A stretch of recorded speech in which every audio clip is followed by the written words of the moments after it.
আসসালামু আলাইকুম। আমার নাম শাবির ওয়াসিউল্লাহ। আমি একজন লাইফ কোচ। আমি আজ লাইফ কোচিং এর দৃষ্টিভঙ্গি থেকে দেশ নিয়ে কিছু বলতে চাই। আজ আমরা একটি ক্রস রোডে দাঁড়িয়ে আছি।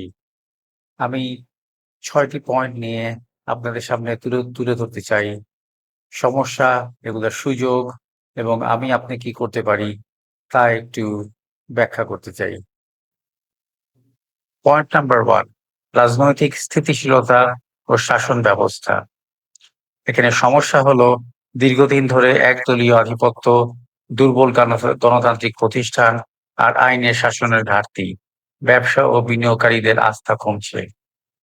এখানে আমাদের সুযোগ হলো রাজনৈতিক সংস্কার, সুশাসন ও জবাবদিহিতা বাড়ালে বিদেশি বিনিয়োগ ও দেশীয় উদ্যোক্তার উভয়ই উৎসাহ বাড়বে। এর মধ্যে আমি আপনি যা করতে পারি, আমরা প্রতিদিন নিজেকে প্রশ্ন করতে পারি, আমি কি আজ আমার নীতির সঙ্গে সৎ ছিলাম? পয়েন্ট নাম্বার 2, শিক্ষা ও দক্ষতা উন্নয়ন। এখানে সমস্যা হলো তরুণদের মধ্যে ৩২ মিলিয়নের বেশি শিক্ষা, কর্মস্থান বা প্রশিক্ষণের বাইরে। স্কুল কলেজে মুখস্থ নির্ভর শিক্ষা হওয়ায় দক্ষতা তৈরি হচ্ছে না। এ ব্যাপারে আমরা পিছিয়ে পড়ছি।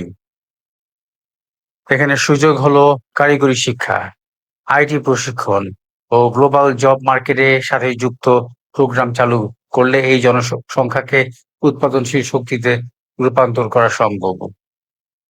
এবারে আমি আপনি প্রতি মাসে যদি একটি নতুন দক্ষতা শিখি, যা আমাদেরকে আগামী দিনের জন্য প্রস্তুত করবে। পয়েন্ট নাম্বার 3, অর্থনীতি ও শিল্প বৈচিত্র্য। এখানে সমস্যা হলো রপ্তানি ৮০ থেকে ৮৫% তৈরি পোশাক শিল্পের উপর আমরা নির্ভর করি। ভারত, ভিয়েতনাম, শ্রীলঙ্কা ইতিমধ্যে বহুমুখী শিল্পে অগ্রসর হয়েছে।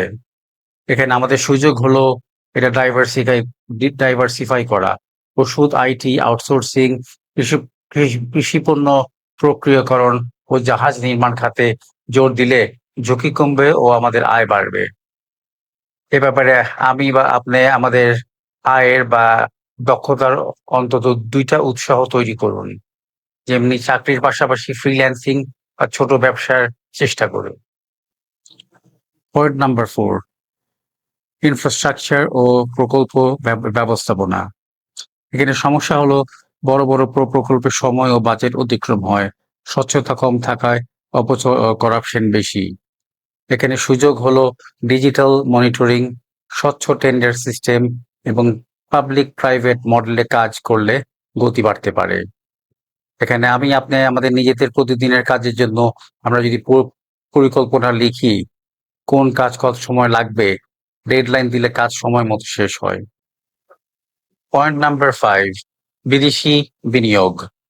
এখানে সমস্যা বাংলাদেশের ব্যবসা শুরু করতে দীর্ঘ সময় লাগে, অনেক অনুমোদনের দরকার হয়। এখানেও বহুত রকমের বাধা থাকে। ফলে ভিয়েতনাম বা ভারত ইনভেস্টরদের কাছে বেশি আকর্ষণীয়। এখানে সুযোগ হলো গিয়ে ওয়ান স্টপ সার্ভিস কার্যকর করলে বিদেশি বিনিয়োগ অনেক গুণ বেড়ে যাবে।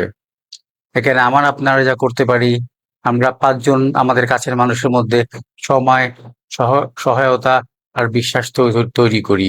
এগুলোই জীবনের সবচেয়ে বড় সম্পদ। পয়েন্ট নাম্বার 6, সামাজিক চ্যালেঞ্জ। এখানে সমস্যা দুর্নীতি, সামাজিক বৈষম্য, নারী কর্মসংস্থানের সীমাবদ্ধতা।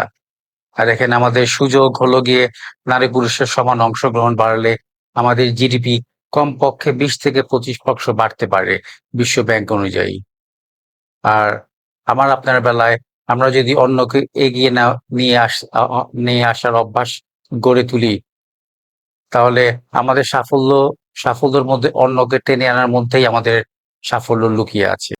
আমাদের সামনের পথের যাওয়ার উপায় রাজনৈতিক সংস্কার প্লাস শিক্ষার উন্নয়ন প্লাস শিল্প বৈচিত্র্য প্লাস বিনিয়োগ বন্ধু ভাব পরিবেশ। এই ৪টি স্তরে কাজ করলে বাংলাদেশ প্রতিবেশী দেশগুলোর সাথে প্রতিযোগিতায় টেকসইভাবে এগিয়ে যেতে পারবে। যে চ্যালেঞ্জগুলো আমরা জাতি হিসেবে মোকাবেলা করি, সেগুলো আসলে আমাদের প্রতিদিনের জীবনের প্রতিফল। সৎ থাকা, শেখার প্রতি আগ্রহ, বৈচিত্র্য তৈরি করা, পরিকল্পনা মেনে চলা সম্পর্কে বিশ্বস্ততা নিয়ে আসা আর অন্যকে সাহায্য করা, এই ৬টি অভ্যাস যদি প্রতিটি মানুষ গ্রহণ করে, তবে শুধু ব্যক্তি নয়, পুরো বাংলাদেশই এগিয়ে যাবে। আসসালামু আলাইকুম।